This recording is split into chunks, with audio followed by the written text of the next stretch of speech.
조갑제TV 시청자 여러분 안녕하십니까. 2024년 9월 10일 밤 10시입니다. 요사이 이준석 개혁신당 의원의 이름이 또다시 언론을 뒤덮고 있습니다. 윤석열 대통령이 대통령 선거와 지방선거에서 국민의힘이 이기도록 1등 공신 역할을 했던 이준석 대표를 몰아낼 때 주로 근거로 삼았던 게 성모 상납 의혹 이런 건데, 관련 여러 가지 수사가 다 종결이 됐는데 무혐의로 끝났습니다. 그런데 윤석열 대통령은 법률가입니다. 법률가는 그런 문제가 제기될 때 무죄 추정의 원칙을 신조로 삼아야 합니다. 대법원에서 확정 판결을 할 때까지는 무고한 사람으로 본다는 건데, 아니 이분은 무죄 추정이 아니라 유죄 추정으로 들어갔습니다.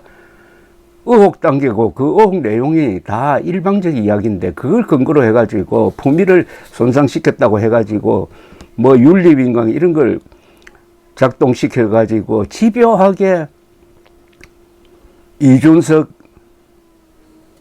대표를 몰아내는 과정에서 법정으로 가기도 하고 뒤죽박죽 되는 걸 바라보던 20대 30대 중도층, 이 사람들이 이준석을 매개로 해가지고 윤석열 지지, 그리하여 대통령 선거에서 당선되도록 만든 사람들이 이탈한 게 바로 딱 2년 전입니다. 2022년 여름.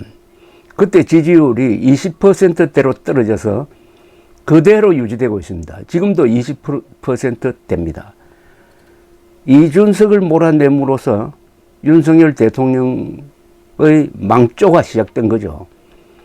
지금도 몰락 과정에 있습니다. 그런데 지난 총선을 앞두고 의사들을 한번 악마화 해가지고 희생양으로 삼으면은 표를 좀 얻을 수 있겠다 하는 계산을 한 것 아닌지 하는 의심이 들 정도로 세계에서 가장 잘 돌아가는 한국의 의료 체계를 엉망진창인 것처럼 무슨 응급실 뺑뺑이라든지 이런 말까지 써가면서 공격을 하면서 2,000명 증원을 하겠다고 하다가 총선에서 그게 결정타가 되어가지고 총선에서 대패를 했습니다.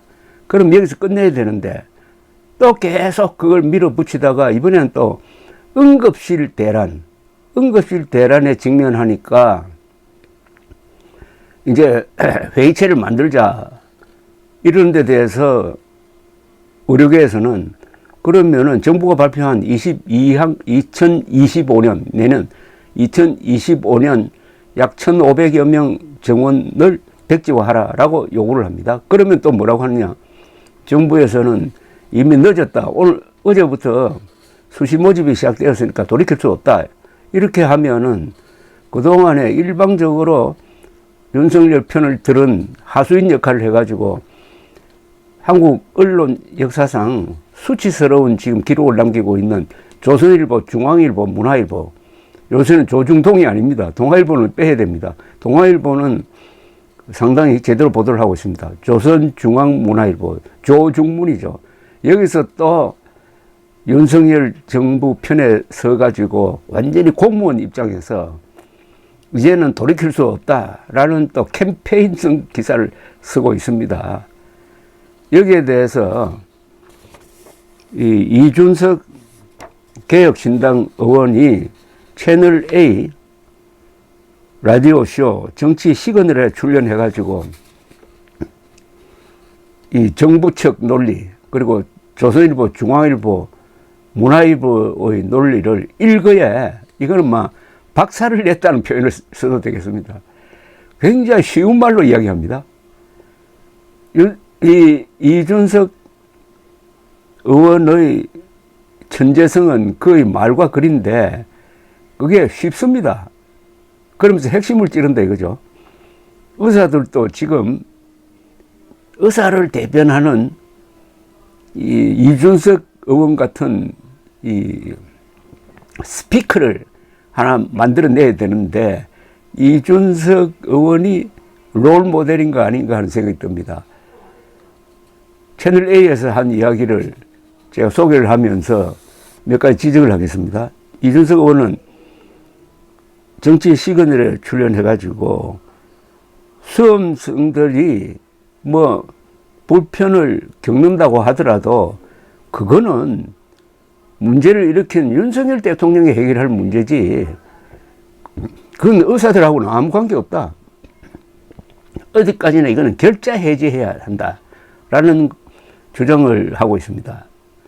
그러니까 어떤 이야기를 하려면은 그 이야기의 중심 논리가 있어야 됩니다. 이 중심 논리는 이준석 의원이 결자 해지라는 개념으로 이야기를 끌고 갑니다. 의사들이 이걸 참고를 할 필요가 있습니다. 이 모든 문제의 출발점은 윤석열 한 사람이다. 문제를 일으킨 사람이 문제를 해결해야 된다. 결자 해지다. 그러니까 의사들은 앞으로 주구장창 결자 해지해야 된다. 결자 해지해야 된다. 즉 윤석열이 일으킨 의료대란은 윤석열이 해결해야 된다라는 말로 도배를 해야 됩니다. 그런데 그 말을 한 번 하고 그냥 지나치면 안 됩니다. 되풀이 하는 겁니다. 이 선전에서 제일 중요한 게 전달하는 용어가 간단해야 됩니다. 짧아야 되고 쉬워야 되고 그 다음에 되풀이 해야 됩니다. 그걸 이준석 의원이 보여주고 있습니다. 모범으로. 이 의원은 채널A 라디오 인터뷰에서 대통령실과 언론이 2025년도 의대 정원은 되돌릴 수 없다고 주장한 것에 대해 이렇게 딱 쉽게 이야기합니다. 수시 모집 접수 이후에도 정원대로 다 안 뽑으면 된다고 했어요. 정원대로 뽑으라는 게 법에 적혀 있는 게 아니라는 겁니다. 정원만큼 다 뽑아야 한다는 법이 있는 것도 아니고 정치적 타협이 가능한 상황이다. 그러면서 현상 변경을 누가 했나? 대통령께서 하신 것 아닌가? 그렇다면 수험생들의 혼란은 대통령 책임이다. 그럼 대통령이 해결할 문제를 왜 조선일보, 문화일보, 중앙일보로 나와가지고 그걸 무슨 의사들이 해결해야 될 문제인 것처럼 탓을 하고 있느냐는 겁니다. 아니 윤석열 탓을 해야 되는데 왜 의사들 탓을 하고 있느냐. 이게 바로 논리가 중요하다는 겁니다. 이 의원은 그러면서 대폭 늘어나는 의대 정원에 올해 유급 인원까지 감안하면은 내년에 과연 정상적인 교육이 되겠나? 평소보다 2~3배의 교육을 진행해야 하는데 갑자기 의대 교수를 어디서 확충하냐? 내년도 신입생을 뽑는다고 해서 이들이 휴학 안 한다는 보장도 없다. 이거는 언론이 아무도 지적하지 않는 겁니다. 자, 그렇다고 원래 3,048명에다가 약 1,500명 정도 보태가지고 그러면 어떻게 됩니까? 4,600명을 뽑게 됩니다. 내년에 4,600명을 뽑게 되는데 거기다가 올해 유급대에서 넘어가는 사람이 3,000명이면 합쳐서 7,700명. 지금 교육보다도 2배를 교육해야 됩니다. 2배를 교육하려면은 교실도 늘려야 되고 의사들도 늘려야 되고 교수들도 늘려야 되고 실험실도 늘려야 되고 해부용 실습에서는 시신도 늘려야 되고 하는데 이게 되느냐는 겁니다. 그런데 딱 하나, 그거보다 더 중요한 게 내년에 새로 들어오는, 그러니까 내년 신입생이 한 4,600명 되는데 이 사람들은 그럼 휴학 안 하겠느냐는 겁니다. 이런 분위기에서 공부만 하겠느냐. 그 사람이 휴학해버리면은, 그 사람들이 휴학해버리면은 또 2년째 의과대학이 문을 닫게 되는 판인데 이거는 예상 안 하고 있느냐 하는 걸 지적을 했습니다. 그래서 원점 재검토가 유일한 대안이라고 거듭 강조를 했습니다. 이 의원은 이어서 윤석열 정부가 의사들을 향해 대안을 내라고 압박하는 것에 대해서도 사고 쳐놓은 다음 상대에게 대안을 이야기하는 것은 참 이상한 화법이라고 했습니다. 사고를 친 사람이 대안을 수습책을 내야 되는 건 아닙니까? 그렇지 않습니까? 아니, 교통사고가 났는데 사고 친 운전자가 어떻게 보상을 하겠다는 이야기를 해야지, 사고 당해가지고 피투성이가 된 운전자 보고 당신 대안은 뭐냐고 묻는다면은 이게 말이 되느냐 이겁니다. 지금 조선일보, 중앙일보, 문화일보는 무슨 관점에서 보도를 하고 있는지 그걸 모르는 것 같아요. 이 책임을 윤석열 대통령한테 돌릴 생각은 안 하고 의사들한테 돌리는 것은 사고 친 사람을 비호하고 사고 당한 사람을 욕하는 것 아닙니까? 논리가 이렇게 중요합니다. 사고 쳐놓은 다음 대안을 이야기하라는 것은 참 이상한 화법이다. 현상 변경을 한 쪽에서 입장 변화를 이야기하면 하는 것이지, 의료계 너희가 대안을 놓고 내가 대안을 내고 대안 내는 쪽을 협상 주체로 인정하겠다고 하는 것은 도발이라고 했습니다. 그러면서 누가 가만히 앉아 있다가 진흙탕에서 뒹굴고 있으면은 선생님 뒹굴지 마세요 이렇게 이야기하는 게 대안이라면서, 진흙 말고 똥밭을 주는 게 대안이 아니지 않느냐. 무슨 대안을 달라는 거냐. 진흙탕에 구르기 한 사람이 누군데라고 지적을 했습니다. 진흙탕에 들어가서 막 구르고 있는 윤석열 대통령이 그만하면 되는 건데 계속 구르면서 바깥에 구경하는 사람 보고 대안 내라고 하는 거, 우스꽝스러운 상황이 지금 벌어지고 있는데, 이것은 조선일보, 중앙일보, 문화일보에 대한 조롱입니다. 이 의원은 이런 식의 급격한 정오는 반발을 부를 수밖에 없다면서, 예전에 카카오 카풀을 진행한다고 하니까 택시와 유사 택시의 공급량이 확 늘어날 것이라고 생각해 택시 기사분들이 시청 앞에서 분신하고 그랬다면서, 하다못해 택시 기사를 2배 늘린다고 해도 비슷한 반발이 있는데, 또 동네 부동산 공인중개사 합격자를 2배 늘린다고 해도 시위할 가능성이 있는데, 의사의 수를 67%나 늘리는 거, 이게 제정신으로 하는 거냐라는 비판도 했습니다. 그러면서 원점 재검토, 즉 2025학년도 정원 백지화가 유일한 답인 이유에 대해서는 대통령이 속된 말로 저지른 일이니까 주워 담지 않고는 협상이 시작 안 된다.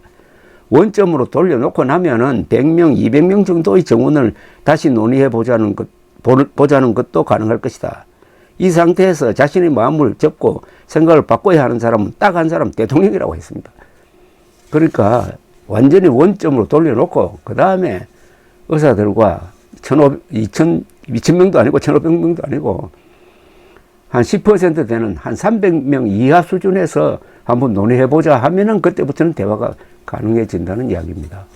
얼마나 이준석 의원의 말이 쉽습니까? 그리고 논리가 있습니까? 그러니까 이 말이 힘이 있는 거예요. 이걸 한번 읽어보면은 요사이 조선중앙문화일보가 쓰는 기사는 다라고 하면은 좀 너무 잔인한 표현인지 모르지만 거의 대부분이 엉터리입니다.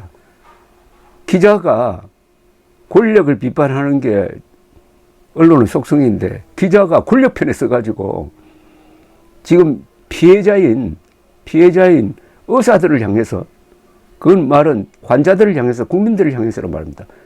당신들이 대안 내라 하면서 관료와 정권을 편들고 있는, 이게 바로 노예근성입니다. 노예근성. 언론은 권력을 비판하기 위해서 존재하는 겁니다. 그런데 권력 편에 서서 피해자를 비판하기 시작하면은 그 언론은 하수인이 되는 거죠. 감사합니다.